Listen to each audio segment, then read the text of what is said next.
This one truth will change how you see your life forever, because one choice creates your entire path. If you're looking for motivation, wisdom, and life lessons, take the path of purpose. What are my fears, and how can I overcome them? What are my fears, and how can I overcome them? This is not just a personal question, it's a human one. Because fear is something we all feel. It is built into our biology, rooted deep in the brain as a survival mechanism. It is why we hesitate, why we hold back, why we stay small, but it's also why we must face it. Because if we don't understand our fears, they control us. If we do, we can transform them into fuel for growth. From the beginning of human history, fear has been part of the story. In ancient times, fear kept us alive. It warned us of predators, of fire, of the unknown. But as the threats around us changed, fear took new forms.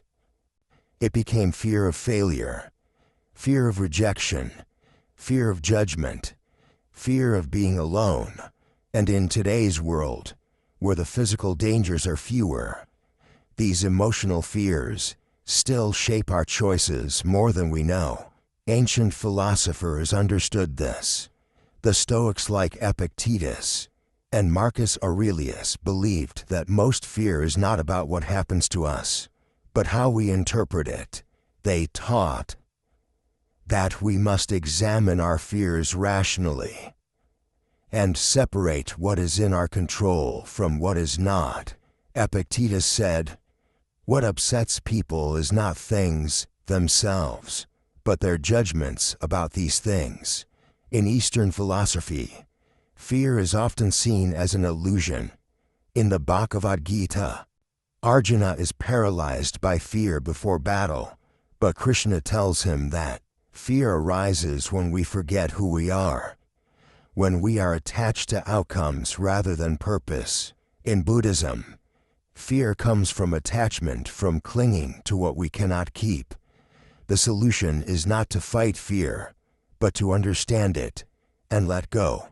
Across cultures and centuries, one truth stands out.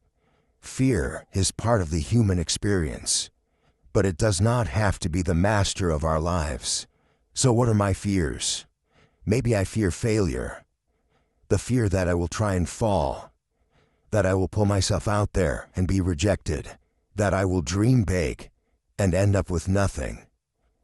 Maybe I fear not being enough, that I will be seen and judged and found lacking, that I will disappoint the people I love, that I will never live up to my own potential. Maybe I fear loss of people, of control, of certainty. Maybe I fear the unknown, the future, the parts of life I cannot predict or plan. Whatever the fear, it is valid, but it is not final. Because fear is not the end, it's the beginning. It's a signal, a doorway, a challenge. And here's the truth. Everyone feels fear. The most courageous people in history were not fearless. They were just willing to act anyway.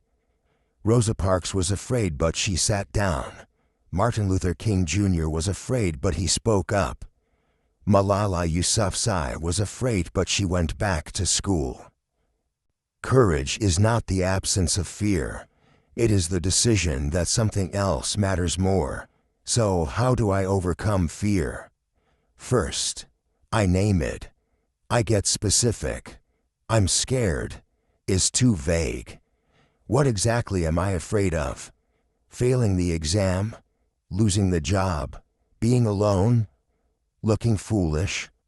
The more clearly I define the fear, the less power it has. Second, I trace it. Where did this fear come from? Is it based on past experiences? On someone else's voice? On a story I keep telling myself? Many fears are inherited not in our DNA, but in our beliefs. We pick them up from family, society, trauma, Once I see the source, I can decide if it still deserves space in my life. Third, I test it. Is this fear true? Is it always true?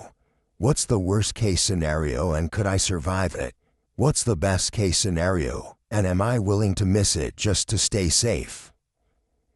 Fear exaggerates, but truth clarifies. Fourth, I reframe it. Fear doesn't always mean stop. Sometimes it means pay attention. Sometimes it means this matters. I can choose to see fear as a sign not of danger, but of opportunity, of growth, of stepping into something bigger. Fifth, I take action. Nothing weakens fear like movement. One small step, one honest conversation, one act of courage. I don't wait to feel ready. I move while I'm afraid.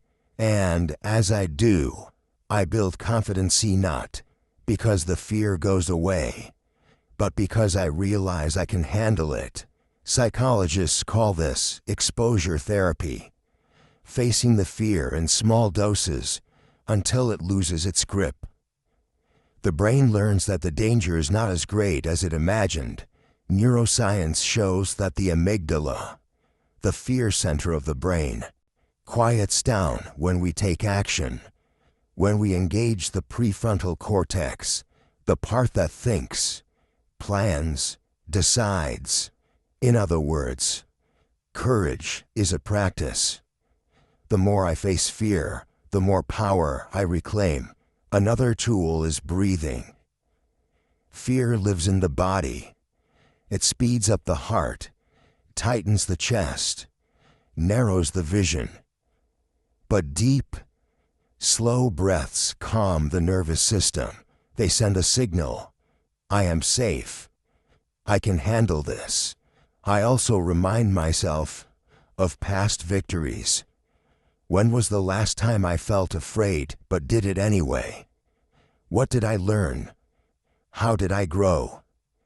Courage is a memory, a muscle, a mindset, and I surround myself with people who remind me who I am. Because fear isolates. It makes me feel like I'm the only one. But I'm not. We all carry fear. We all face doubt. And when we speak it out loud in safe spaces, with trusted people, we break its spell. Here's what else helps: purpose. When I connect to something bigger than fear, a mission, a cause, a calling, I find strength I didn't know I had. Parents run into burning buildings for their children. Soldiers sacrifice for their countries. Activists risk everything for justice. Why? Because their why is bigger than their what if. I can do the same. I can choose to live for something greater than comfort. I can choose meaning over safety, growth over certainty, love over fear. And when I fail, and I will, I remind myself, failure is not fatal. It is feedback. It is proof that I tried. It is the tuition of success. Every great life is built on risks taken, fears faced, lessons learned. So I keep going. Not because I'm fearless, but because I am learning to fear less. And here's the beautiful truth. The life I want is on the other side of fear. The love I want, the work I dream of, the peace I crave, the person I'm meant to become. Fear will always knock, but I don't have to open the door. Instead, I listen, I learn, and then I lead myself forward. Because I am not my fear, I am my courage. I am my choices. I am my becoming. So what are my fears? They are many. But how do I overcome them? One breath at a time. One truth at a time. One brave step at a time. That is the way. That is the work. That is a victory, and I am walking it.